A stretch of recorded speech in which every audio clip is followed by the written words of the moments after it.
Hey everybody, it's William. Welcome back to Circuit de Barcelona, Catalunya. Today we're going to be driving the Bentley Continental GT3, the 2018 car around this track. Going to be giving it a go. This is my favorite car. I know it got an update not that long ago, makes it a lot more fun to drive in my opinion. Not that it needed to really be more fun. It is the perfect car in every way. I mean, just look at that thing. I love it. I really do. I cannot tell you exactly why, but I love that car so much. So, gonna be giving it a go around here. It's got some stiff competition in the Audi, the Ferrari, and the Aston Martin, but I'm gonna see if I can at least get it down into the low 44s. I've driven it a little bit, and it seemed very, very comfortable, very fun to drive, as I remember. So, hopefully that will translate into a fast lap time. And if not, hopefully we can set it up to get a little bit closer to them anyways. So yeah, without further ado, guys, I'm going to have the Hotlap coming up for you, and then I will be back to talk over the setup and maybe some adjustments or something along those lines to help it suit you if it doesn't right out of the box. But yeah, anyways, guys, enjoy, and I'll be back with you to talk over the setup.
Okay, everybody, that was a hot lap around Catalunya in the Bentley Continental GT3. Managed a 144.118. Definitely can get into the 43s.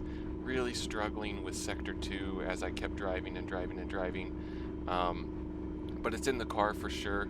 This setup does have a couple little oddities about it that I personally liked, but you may not. I'll talk about a couple of things whenever we go over that. But let's get into the sector times here. You can see we went purple in our final sector. Almost, or very, very close to purple in Sector 2. And then, yeah, just about a tenth off in Sector 1. It's kind of hit and miss in this car just with the braking, especially with I guess that would be turn 4, I think, the downhill left-hander after the first initial sweepers. But yeah, anyways, it's just kind of hit or miss. It's kind of the way this track is. That was a pretty solid last sector on that lap. The middle sector, like you can see on this lap that wound up being invalid, about a tenth faster. And I definitely think there's actually still even more in it around there, and it's just kind of the way it goes, like I said, with this track. But anyways, a 144.118, and definitely 43s on the table if you keep working at it or have some more talent than I do. But let's go ahead and get into the setup. So we started with the aggressive preset, which is pretty typical.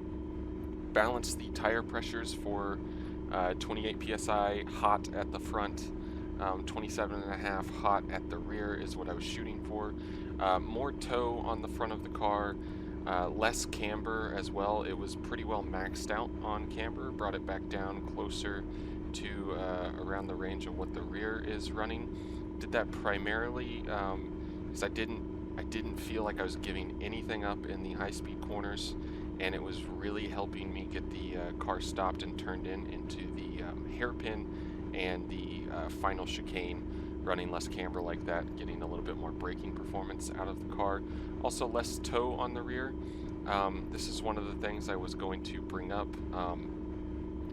The car has quite a bit of rotation on throttle, so you could definitely add some more toe to the car to take care of that, and it may over rotate a little bit to your liking, or activate the traction control a little too much for the track conditions you're running in. So maybe add a little bit more toe, and we'll talk about a couple of other things you can do to help it along those lines as well. TC on 1, ABS on 1, subject to your personal preference and the kind of track conditions you're driving in. Brake pad compounds on 2, front and rear. Didn't change any of that. Onto the suspension stuff. Once again, very little changes over the aggressive preset to the, no changes to the anti-roll bars. Still 4 in the front, 2 in the rear. Real argument to be made to put this to 3 on the front, just to kind of give the car a little bit more grip in the high-speed corners, a little bit more mechanical grip in the high-speed corners anyways. Move the brake bias back to 64.2. 64% seemed about the furthest back I wanted to go. Any further back and it was just unstable. So 64% and up is kind of the range that I think works. No real changes to the wheel rates, and just increase the bump stop range on the front. Onto the dampers here. I just really worked on the dampers to try and get the car to feel planted on corner entry, corner exit, and a lot of work, or a lot of time adjusting these fast bump, fast rebound on the front and rear. Just getting it to go over the curbs and one, not just throw the car off, and two, not upset it so much to keep it from putting the power down or something like that, because you can really attack the curbs around here, whether you mean to or are slightly offline and wind up clattering one of them. It's nice to have the car that's not going to buck you off the track, basically, if you do that. And then onto the arrows. So this is quite different. Brake ducts adjusted, obviously. Front ride height raised all the way up to 65 millimeters. Rear ride height up to 80 millimeters, and added a click of wing on it as well. So I drove this on the standard 55 millimeters. You just really can't attack any of the curbs. You can't run over any of the curbs too well. 60 millimeters, you're still... it's kind of a crapshoot, basically, of how the car is going to respond over the curbs. 62 millimeters to about 65 seem to be about the range to work the curb. 62 far more aggressive, but if you're going to be precise on where you're putting the car, and you know what works, like what part of the curbs you can get over at 62, and you can do that lap after lap after lap. 62 and maybe even 60 will work for you there. But 65 felt very comfortable. Didn't feel like I was really giving up anything on the front end of the car, and gaining a lot of ability to basically just attack the curbs. And 80 millimeters just raised the rear to kind of sort of keep the rake in check with the increase of the wing and all that good stuff. But you might be able to raise this up more, but I don't think you're going to be gaining much out of it over where it is right now. And I can also say 8-wing and 7-wing worked on this setup. So if you're getting a little bit too much high-speed understeer or anything along those lines, like I said, you could try and decrease the anti-roll bar or on the front, or decrease the wing. If you do go to 7, I would recommend clicking this down to around 77, 76 millimeters though on the rear. But this is the way I ran it right here. One other thing for the little bit of instability or on throttle rotation, I guess I should say, you can definitely decrease this anti-roll bar to 1 on the rear to help with that. The other thing you could do is decrease the wheel rate by 1 click, potentially lower the rear tire pressures. But like I said, just a little bit of extra toe is probably going to go ahead and solve that problem for you. If that's where you want to go, the next thing I would do would be just decrease the anti-roll bar by 1 click and see if that helps you. Alternatively, you could just try lowering the rear ride height a little bit more. Even out of that slow speed corners and everything, it'll have the rear pitching around a little bit less and maybe a little bit more behaved, or just go with the old traction control and let it handle it for you. But yeah, basically, guys, that's it. That's the setup. This is my favorite car, so I'm gonna try and include this into every single track I do. I absolutely adore the Bentley. I hope you guys enjoy the setup. If you do give it a try, any feedback, post it in the comments below. Let me know how you get on with it. This is going to be the last car for this track unless there's enough demand for something else. As with the last video, any request for the next track, put it in the comments below. I do read all the comments, and I will I'll definitely take it into consideration if one track is being brought up quite a lot. I appreciate all the support, guys. Thank you so much for stopping by and taking the time to watch this. I hope it helps you out. Until next time, see ya.